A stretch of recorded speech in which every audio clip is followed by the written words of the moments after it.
Hi guys! So, flex ko lang sa inyo guys. So, second day ng school. So, request sa school.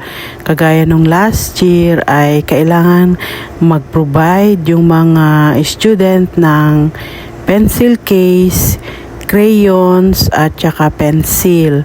Tapos yung iba namang mga kailangan, yung mga papers and everything, provided na yun ng school. Ganun dito guys. So, ngayon, piniprepare ko yung dadalhin ni Dylan sa school.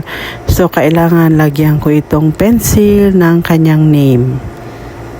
Yan, ganyan. Meron akong yung printer ng name. Tapos yan, ididikit ko na lang dito sa pencil para meron na siyang name. Yan, ganyan lang kasimple. O, yan, may name na siya. Tapos, ito ring isa. The same thing din. Wait lang kasi ang hirap naman tanggalin nitong yung parang papel dito sa sticker para maidikit ko dun sa pencil. Ayan.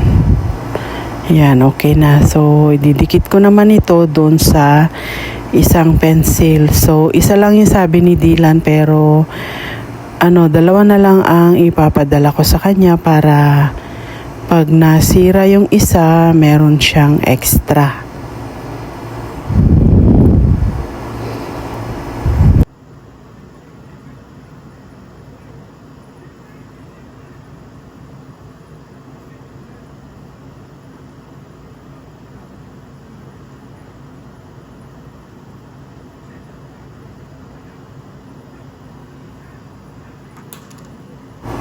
So, ayan. Tapos na yung pencil. Ngayon naman lalagyan ko rin ng name itong crayons para just in case na marami siyang mga kapareha. At least alam niya yung box ng kanyang crayons dahil meron siyang pangalan.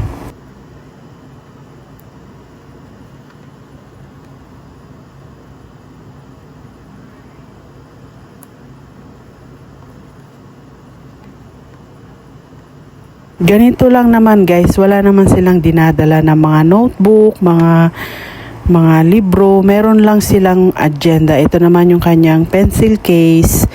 Nilagyan ko na rin ng name. Yan.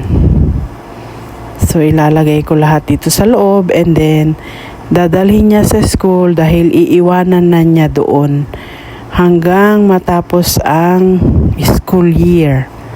So, ayan, ready na ang pencil case ni Dylan.